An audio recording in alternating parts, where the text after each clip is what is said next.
ಓಂ ನಮೋ ನಾರಾಯಣಾಯ. 2026 ವರ್ಷದ ಮಿಥುನ ರಾಶಿಯವ್ರಿಗೆ ಏನೇನು ಫಲಾನುಫಲ ಇದೆ ನೋಡೋಣ ಬನ್ನಿ.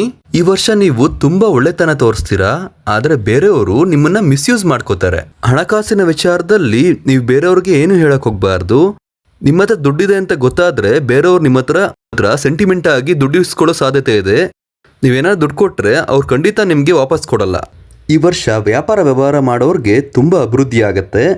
ಏನೇ ವ್ಯವಹಾರ ಮಾಡಿದ್ರು ಕೂಡ ಈ ವರ್ಷ ತುಂಬ ಲಾಭಗಳಿದೆ. ಮದುವೆ ಯಾರ್ಯಾರಿಗಾಗಿರಲ್ಲ ಅವ್ರಿಗೆಲ್ಲ ಆಗೋ ಸಾಧ್ಯತೆ ಇದೆ.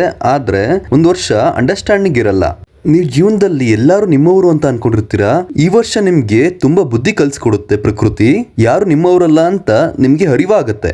ಶನಿ 10ನೇ ಮನೆಯಲ್ಲಿರೋದ್ರಿಂದ ನೀವು ತುಂಬ ಶ್ರಮ ಪಟ್ಟರೆ ನಿಮ್ಮ ಕೆಲಸ ಕಾರ್ಯಗಳಲ್ಲಿ ತುಂಬ ಸಿದ್ಧಿ ಆಗತ್ತೆ. ಈ ವರ್ಷ ಕುಟುಂಬದಲ್ಲಿ ಮನಸ್ತಾಪಗಳು ಬರ್ಬೋದು ಹಾಗೂ ಹಣಕಾಸಿನಲ್ಲಿ ತೊಂದರೆಗಳಾಗ್ಬೋದು.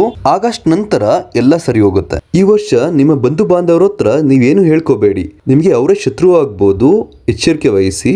ಈ ವರ್ಷ ಪಾರ್ಟ್ನರ್ಶಿಪ್ ಅಲ್ಲಿ ಏನಾದ್ರೂ ವ್ಯವಹಾರ ಮಾಡಬೇಕು ಅಂದ್ರೆ ನೀವು 2 ಸತಿ ಯೋಚನೆ ಮಾಡಿ ಯಾರ್ದಾದ್ರೂ ಮಾರ್ಗದರ್ಶನ ತಗೊಂಡು ನಂತರ ಮಾಡಿ. ನೀವು ಈ ವರ್ಷ ನಿಮ್ಮ ಮಾತಿನ ಮೇಲೆ ನಿಗಾ ಇರಬೇಕು.